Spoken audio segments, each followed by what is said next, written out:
మీరు చేసే ఈ కిరాతకాలు ఈ దారుణాలు వాళ్ళ ప్రజలు ఏమైనా భయపడతారు అనుకుంటున్నారా? ఎవరు భయపడరు. ఇది ఇంకా కోపంగా మారుతుంది. ఇది ఇంకా కోపంగా మారి చంద్రబాబు నాయుడు గారిని తెలుగుదేశం పార్టీని రెండింటినీ కూడా బంగాళాఖాతంలో కలిపే పరిస్థితులు కూడా దారితీస్తాయి. మామూలుగా ఒక కొత్త ప్రభుత్వం వస్తే ఆ ప్రభుత్వం మీద వ్యతిరేకత రావడానికి కాస్త కూస్త టైం పడుతుంది. కానీ మొట్టమొదటిసారిగా చూస్తూ ఉన్నాం చంద్రబాబు నాయుడు గారి మీద వ్యతిరేకత అన్నది చాలా ఫాస్ట్గా పెరిగిపోతూ ఉంది. నిజంగా ముఖ్యమంత్రిగా ఉన్న వ్యక్తి గవర్నెన్స్ మీద ఫోకస్ పెట్టాల్సింది పోయి ఏం చేస్తూ ఉన్నాడు అన్నది ఒక్కసారి తనను తాను ప్రశ్నించుకోవాలి అని అడుగుతా ఉన్నా. ఈరోజు రైతులకు సంబంధించి వ్యవసాయం పూర్తిగా ముమ్మరంగా సాగుతూ ఉన్న పరిస్థితుల్లో రైతులకు తాను హామీ ఇచ్చిన మేనిఫెస్టోలో తాను చెప్పిన హామీ రైతులకు 20,000 రూపాయలు పెట్టుబడి సహాయంగా ఇస్తానని చెప్పి రైతులకు ఎగరగొట్టేశాడు. ఇవ్వాల్సిన రైతు భరోసా సొమ్మును కూడా ఇవ్వకుండా, ఎక్కువ చేసి ఇస్తానన్న రైతు భరోసా సొమ్మును కూడా ఇవ్వకుండా రైతులకు మోసం చేశాడు. పిల్లలు బడులకు పోతా ఉన్నారు. ఎంతమంది పిల్లలు బడులకు పోతా ఉన్నారు అన్నది అందరికీ తెలిసిన లెక్కలే. ప్రతి సచివాలయంలోనూ ఎంప్లాయీస్ ఉన్నారు, మండల ఎడ్యుకేషన్ ఆఫీసర్లు ఉన్నారు. అయినా కూడా తల్లులను మోసం చేస్తూ అమ్మఒడి ఎగరగొట్టేశారు. ప్రతి పిల్లాడికి ఇస్తాను అని ఎన్నికలప్పుడు చెప్పిన హామీ నీకు 15,000, నీకు 15,000, నీకు 15,000, నీకు 15,000 అని చెప్పి ఆ ప్రతి పిల్లాడిని చూపించి ఇస్తాము అని చెప్పి ఆ పిల్లలను మోసం చేశారు. ప్రతి అక్క చెల్లెమ్మలను మోసం చేశారు.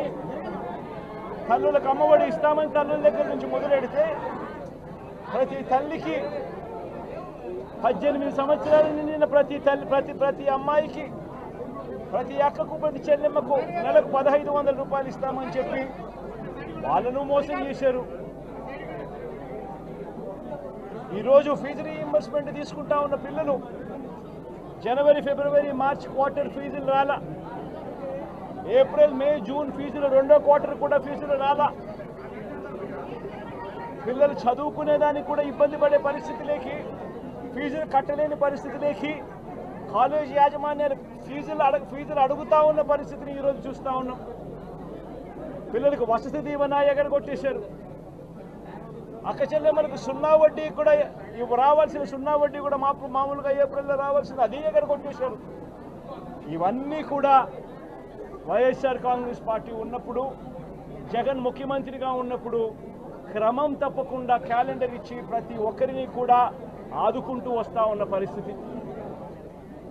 అమ్మఒడి అయితేనేమి, రైతు భరోసా అయితేనేమి, విద్యా దీవెన అయితేనేమి, వసతి దీవెన అయితేనేమి, సున్నా వడ్డీ అయితేనేమి, మత్స్యకాల భరోసా అయితేనేమి, ఇవన్నీ కూడా ప్రజలు మాకెందుకు ఇంకా ఇవ్వలేదు అని చెప్పి ప్రజలు అడుగుతూ ఉన్నారు.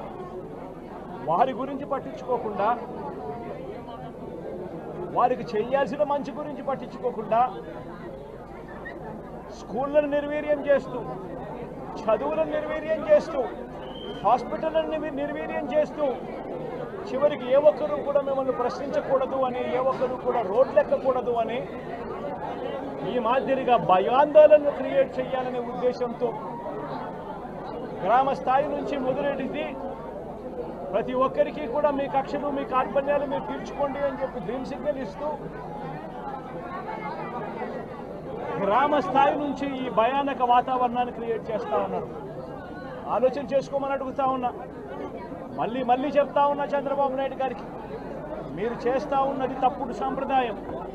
ఇది కనుక కొనసాగింది అని అంటే రేపు పొద్దున ఏం జరుగుతుంది అని అంటే, ఈరోజు మీ ప్రభుత్వం ఉంది, చాలా వేగంగా మీ ప్రభుత్వం కూడా తుడిచిపెట్టుకొని పోతుంది. ఆ తర్వాత మళ్ళీ మా ప్రభుత్వం వస్తుంది.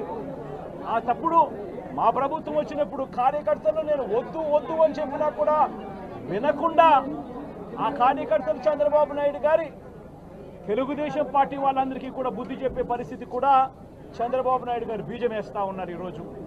దయచేసి నేను చంద్రబాబు నాయుడు గారికి చెప్తా ఉన్నా, ఈ తప్పుడు సాంప్రదాయాలను ఇంతటితో ఆపండి. ఈ తప్పుడు సాంప్రదాయాలు పెద్దయ్యాయి, వృక్షాలైనాయి అనంటే ఆ తర్వాత ఆపడం ఎవరి చేత కాకుండా పోతుంది. ఇప్పటికే లా అండ్ ఆర్డర్ అనేది గాడి తప్పింది. ఇప్పటికే ఏం జరుగుతూ ఉంది అన్నది మీకే తెలియకుండా కూడా జరిగేంత దారుణమైన పరిస్థితిలోకి ఈరోజు లా అండ్ ఆర్డర్ పోతూ ఉంది. ఒక వైఎస్ఆర్సీపీ కార్యకర్తలే కాదు, వైఎస్ఆర్సీపీని అభిమానించే వాళ్ళే కాదు, చివరికి మహిళల మీద కూడా అగత్యాలు పెరిగిపోయినాయి, చిన్నపిల్లల మీద కూడా అగత్యాలు పెరిగిపోయినాయి. ఇష్టం వచ్చినట్టుగా రౌడీజం పెరిగిపోయింది. ఇష్టం వచ్చినట్టుగా ఎవరికి బుద్ధి పుడితే వాళ్ళు చేస్తూ ఉండే కార్యక్రమాలు జరుగుతూ ఉన్నాయి. లా అండ్ ఆర్డర్ పూర్తిగా గాడి తప్పిన పరిస్థితులు కనిపిస్తూ ఉన్నాయి. ఇప్పటికైనా చెప్తా ఉన్నాను, హెచ్చరిస్తూ ఉన్నాం, మరొక్కసారి కూడా చెప్తా ఉన్నాం. శుక్రవారం ఈ మధ్య కాలంలోనే జరిగిన ఇంకొక ఘటనలో ఏకంగా చంపేసిన ఘటన చూశాం నంద్యాలలో. శుక్రవారం నేను అక్కడికి కూడా పోతా ఉన్నాను. ఆ ఘటనను కూడా ఒకసారి రాష్ట్రం దృష్టికి, దేశం దృష్టికి కూడా తీసుకొని పోయే ప్రయత్నంలో భాగంగా అక్కడికి కూడా వెళ్ళి జరిగిన అగాధ్యం, జరిగిన అన్యాయం అక్కడ కూడా హైలైట్ చేసే కార్యక్రమం కూడా చేస్తాం. ఖచ్చితంగా హైకోర్టు తలుపులు తడతాం, అవసరమైతే సుప్రీంకోర్టు తలుపులు కూడా తడతాం. ఇప్పటికే ప్రధాన రాజకీయ పక్షాలన్నింటికీ కూడా రాష్ట్రంలో జరుగుతూ ఉన్న అన్యాయాల గురించి వివరించడం జరిగింది. ఇక హైకోర్టు, సుప్రీంకోర్టు గడపలు కూడా గట్టిగా వాళ్ళ తలుపులు కూడా కొట్టే కార్యక్రమాలు గట్టిగా చేస్తాం. రాష్ట్రంలో జరుగుతూ ఉన్న ఈ అన్యాయాలు, ఈ ఆక్రందనల మీద ఎందుకు ప్రెసిడెంట్ రూల్ విధించకూడదు అని చెప్పి కూడా గట్టిగా వాళ్ళని అడిగే కార్యక్రమం కూడా చేస్తాం. గవర్నర్ గారిని కూడా ఈ విషయంలో కలగజేసుకోవాల్సిన అవసరం ఉంది అని చెప్పి కూడా గవర్నర్ గారిని కూడా ఈ సందర్భంగా విన్నపిస్తూ ఉన్నాం. ఇవన్నీ కనీసం మీరన్నా సుప్రీంకోర్టు జడ్జిగా పనిచేశారు, కనీసం మీ సమక్షంలో మీరు ఉండగానే ఇవన్నీ ఈ రాష్ట్రంలో జరుగుతూ ఉన్నాయి. దయచేసి మీరు కూడా కాస్తో కూస్తో చూసేసి ఉన్నట్టుగా పోకుండా మీరు గట్టిగా ఇన్వాల్వ్ కమ్మని చెప్పి గవర్నర్ గారిని కూడా ఈ సందర్భంగా విజ్ఞప్తి చేస్తూ ఉన్నారు.